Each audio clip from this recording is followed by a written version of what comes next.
Hey, welcome back. In this video, we're gonna try doing a first start on Tony's STI, so come along. When we had the engine failure, it had a tank of E85 in it. So what we gotta do is we gotta pull the rear seats, pull both the fuel pump modules out, and we have a hose kit to help suck it out because we wanna put pump gas in it to break it in. So that's what Tony's gonna work on. He's gonna work on getting the seats out and start getting the old E85 out of the car. But once that's done, we got a couple things to button up and try starting it. Yeah, so we got this little siphon pump pumping all the E85 out. We may have had a little full, huh, Tony? A little bit. Yeah, once we get that side out, we're gonna get this one off and then do the same thing. We got 6 gallons of pump. We'll put it in, see what the ethanol sensor says the content is. Worst case, we get another 6 and fill up the tank, but deal with that later. All right, we're real close to starting the car. Got to put coolant in it. Got to put the upper radiator hose on, a couple things like that. Change over the map sensor. Double check everything. And then we might be ready to start it. What I'm gonna do is leave the cam sensor, or the crank sensor unplugged, wing it over until I can get the oil pressure light to shut off. That means we have sufficient oil pressure in the car. And then it's start time. So let's keep going. Well, we got our first water leak. I don't have a light to show you, but the coolant line on the back of the head. So hopefully we can get that tightened right now, because that would suck. Let me see what I can figure out. I got the, maybe we'll see it now. Yeah, that guy right there. I was able to get a long extension in the socket, and I was able to get it tight. We never tightened it. That's bright. So far so good. That looks like the only leak. I'm gonna top it off again and verify. Well, I think we're ready to put the battery in and try starting it. Well, crank it over. I can't think of any reason why we can't. Obviously, I'm gonna get the battery in, get Tony's new tune put on it, and I think, yeah, we'll just see what happens. Okay, wish me luck.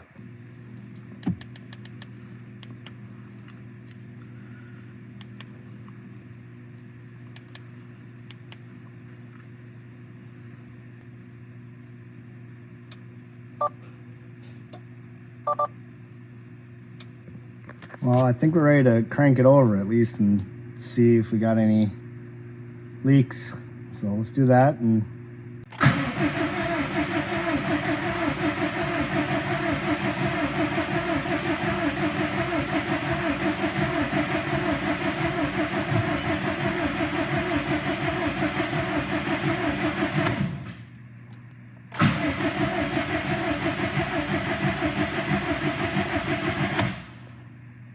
that's what we wanted. All right, so I'm probably gonna key it on a few times, get some fuel going through, check the fuel pressure, make sure we got no fuel leaks or anything like that. If that all looks good, we're gonna fire it up. I just talked to Josh, get a little second opinion to think of anything that we might have missed. Can't think of anything either, so it's probably ready. All right, well, let's see if we got any fuel leaks. Well, I'm nervous I'm just nervous, but let's give it a shot.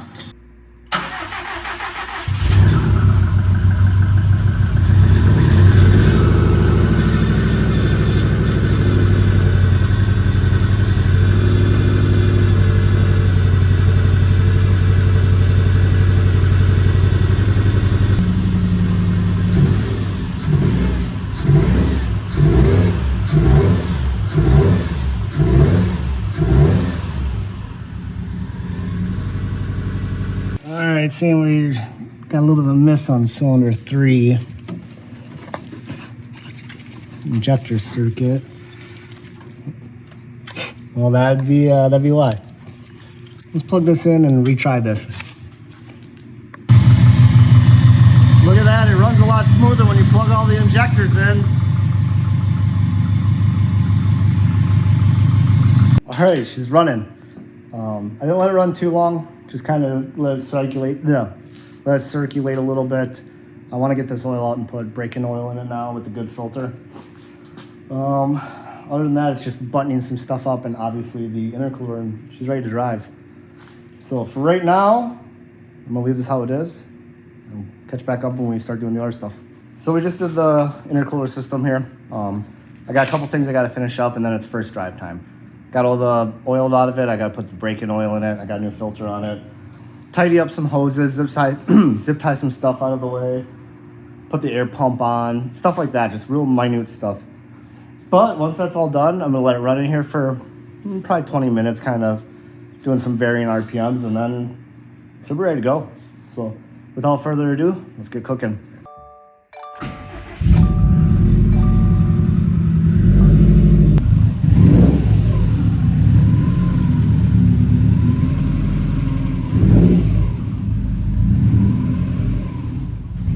It's gonna be kind of a bear to break in because we're doing vent to atmosphere blow off valve right now, and this car is set up for mass airflow. We got to convert the speed density on the dyno. Maybe I'll get a hold of Derek and we'll do it earlier. I don't know. I'd like to put like at least the 50 miles on today. We'll see. Car definitely needs a wash, so maybe we'll run it through the car wash too. But anyway, I'm gonna pull this thing out and we're gonna go from there.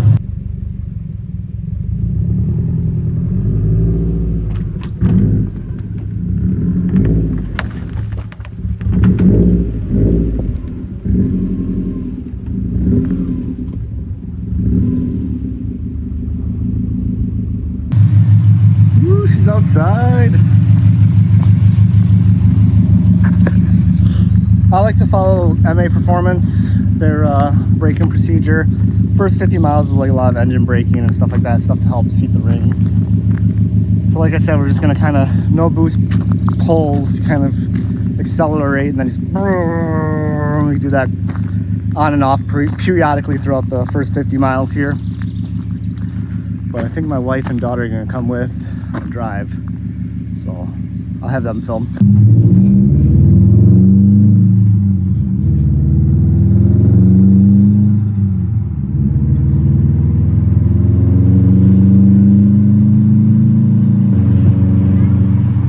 What's up, honey?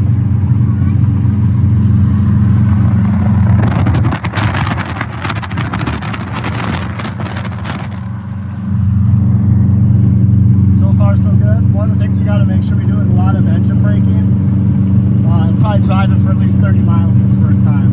So I'll keep you guys updated. Got about 35 miles on it right now. Everything's going pretty good. Got some check engine lights. I know we got like 4 of them for the rear 02, which I know about because it's unplugged. We got the wideband reporting back right now. There's one for the right-hand TGV, so I gotta check the flex fuel stuff, make sure it's plugged in correctly. What else? Oh, evap thing that I gotta take a look at too. I think it might just be unplugged. But other than that, it's running great. Even though the blow-off valve is vent to atmosphere, it's idling fine and everything. So everything's going pretty good. Yeah, catch back up with you guys in a little bit. We finished the day with like 42 miles, but that's a good progress. Obviously, we'll see what we got going on with those check engine lights and fix that here real quick and then keep breaking the engine in. I talked to tuner Kelly Mosterick and I was like, hey, do you have the flex fuel stuff enabled? He did not actually have it enabled in the map, so that's why we were throwing a TGV code. I just uploaded the new tune and so far no TGV codes. I know we're still gonna get an air pump code because one of the valves is not hooked up. I gotta extend some wires. Don't ask. But if that's the only codes we get, then we know we're good on everything else. But so far the car's running great. Gotta do an oil change on it before I really put any more miles on it though right now. So we just hit 1,000 miles yesterday on the break-in tune. So we're back in the shop here. We need to finish up some little odds and ends before we go to the dyno. I need to bead-roll the pipes that need to be bead-rolled. I need to fix one of the air pump wiring. Yeah. Need to install the oil cooler. That'll be on a different video. But what we're gonna do is we're gonna probably work on getting the intercooler pipes all bead-rolled today. All right, this pipe needs to get bead-rolled, so I'm gonna take this one off first. Throw it in the bead roller. All right, so I just got done filming a short on this, but that is a wicked bead roll.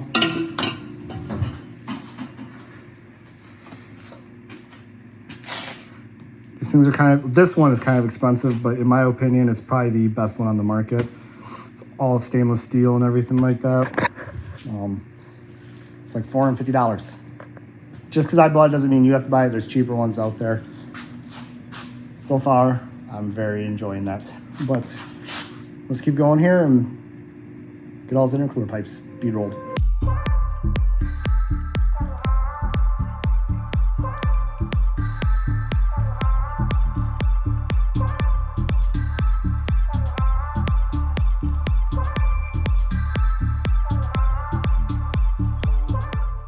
All right, so I'm back here. We got these all bead rolled and everything. I want to get this side bead rolled. Once those are bead rolled, I want to fix the air pump valve, and then we'll take a look at the pressure solenoid. Because once all that's fixed, we're pretty much ready. Yeah, I'm gonna throw you guys on time lapse here, whip these out, and get them all bead rolled, and I mean we'll be back on track.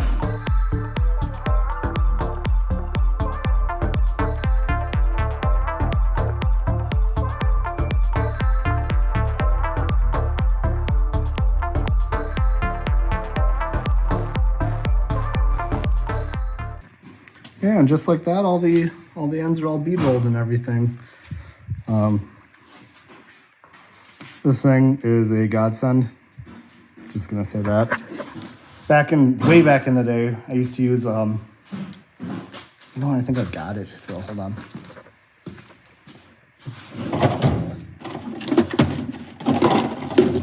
Yeah. So I welded some exhaust U-bolt clamps together, and then you just go around the pipe, just squeezing it like this. Yeah, it worked. I mean, this is like 15 years old. But invest. You can get cheaper ones on Amazon. You don't have to get this one. I know it's going to get used a lot, so I wanted to make sure it was going to be sturdy enough. But yeah, so what we're gonna do now is make sure this plug end is the correct plug end for the air valve, and we gotta extend the wires. The reason we have to extend the wires is the air valve that was on here wasn't working. So between Josh and I, we have a lot of spare Subaru parts. So we were able to swap the top of the valve over. Turns out it was angled different. Didn't really realize it, so now we just gotta make it a little longer. I'm gonna plug it in, make sure it is the correct plug, and then, yeah, go from there. So I think what I'm gonna do is I got a couple of these 2-pin DTM connectors. I think I'm gonna put this in there just so there's serviceability. I don't know if this valve's even gonna work, so at least if I do it this way, it'll be a little bit easier to repair later if need be. I think that's gonna be the right call, instead of just doing a couple crimps and everything. But yeah, I'm gonna get some of the sheathing pulled back, and we'll get this repaired here real quick.